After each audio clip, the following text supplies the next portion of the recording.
Ahojte a vitajte pri ďalšej epizóde podcastu Stážista. Mieste, kde rozoberáme začiatky kariéry, stáže, pracovné príležitosti a to, ako sa zorientovať v kariérnom svete. Možno si práve užívate prvé dni voľna po skúškovom alebo sa chystáte na festival, dovolenku, stanovačku s kamarátmi. A možno vám hlavou prebehla myšlienka, mohol by som toto leto aj niečo nové vyskúšať. Dnes sa spolu pozrieme na to, prečo je práve leto najlepší čas budovať svoju kariéru. A nebojte sa, nebude to nudná prednáška.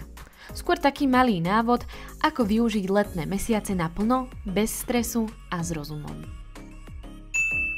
Počas semestra sme často zahltení povinnosťami.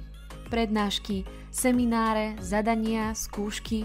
Čas je rozdrobený a každé rozhodnutie robíme s pocitom, že niečo nám uniká.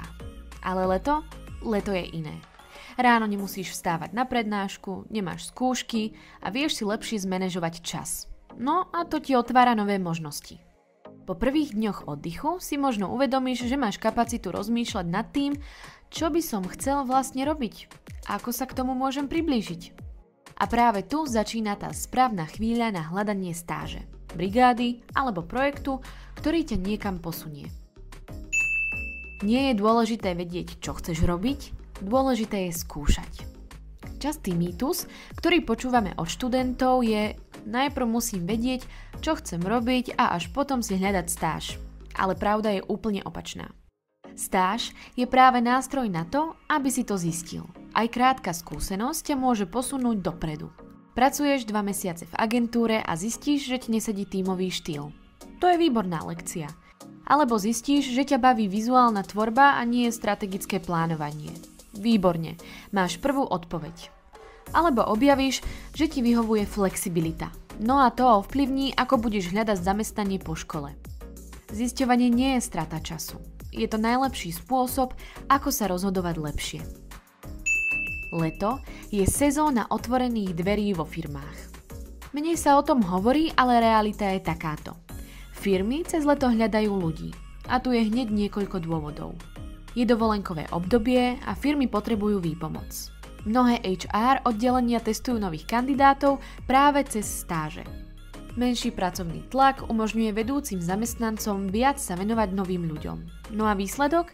Z neformálnej letnej stáže môže vzniknúť dlhodobá spolupráca. Stážista, ktorý sa osvedčí, dostane ponuku na brigádu počas semestra. Alebo si firmu získa tak, že mu o rok pošlú ponuku na full time. Letná skúsenosť ako silný bod v životopise. Povedzme si otvorene. Každá reálna pracovná skúsenosť má cenu zlata.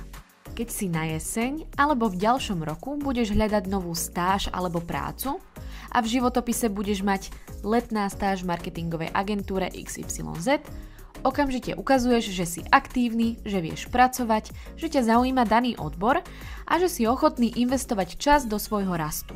A to je presne to, čo zamestnávatelia hľadajú. Networking. Spoznáš ľudí, ktorí môžu ovplyvniť tvoju budúcnosť. Kolegov, mentorov, tímových vedúcich. A títo ľudia môžu byť v budúcnosti tí, ktorí ti napíšu odporúčanie, tí, ktorí ti dajú vedieť o nových ponukách, alebo tí, ktorí ťa priamo odporúčia niekam ďalej. Každý kontakt, ktorý získaš, môže byť investíciou do budúcnosti. A táto časť kariérneho rastu je častokrát podceňovaná. Častý omyl. Veď u nás v meste nič nie je. Musel by som ísť do veľkého mesta. Nie je to tak. Nemusíš cestovať iba do Bratislavy. Možnosti sú všade. Aj malé firmy, startupy alebo kultúrne organizácie v regiónoch často hľadajú šikovných ľudí. A čoraz viac ponúk je aj na remote alebo hybrid. Takže aj keď si z Bardejova, Zvolená alebo Michaloviec, máš možnosť skúšať. A práve leto je čas, kedy si môžeš dovoliť aj dochádzať alebo bývať pár týždňov v inom meste. Pre niekoho je to aj forma takého malého dobrodružstva. Kde hľadať? Tu je tvoj štartovací bod. Ak si motivovaný a hovoríš si, fajn, chcem niečo skúšať, ale kde? Tak tu je odpoveď. Na stážista.sk prebieha kampaň Leto na stáži 2025. No a ako to funguje? Zaregistruješ sa na www.stazista.sk. Vyplníš pár údajov, čo ťa zaujíma, kde chceš pôsobiť, no a dostaneš ponuku priamo na mieru. Je tam niekoľko aktívnych ponúk, od marketingu cez IT až po neziskový sektor. Niektoré sú platené, iné ti môžu zabezpečiť fajn referenciu alebo nejaký malý bod do portfólia. Nečakaj na júl. Hľadaj teraz. Výzva na záver. Čo spravíš tento týždeň? Daj si jednu konkrétnu výzvu. Nie veľké rozhodnutie.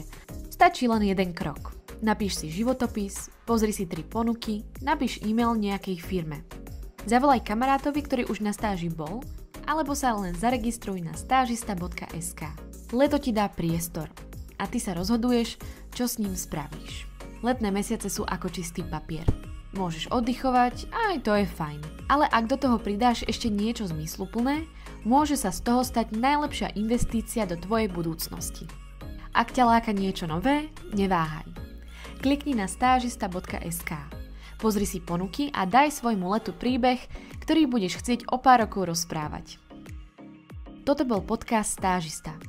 Ak sa ti epizóda páčila, daj nám odber. Zdieľaj ju s kamarátmi a sleduj nás na našich sociálnych sieťach. A ty? Už si pripravený na leto, ktoré ti zmení život?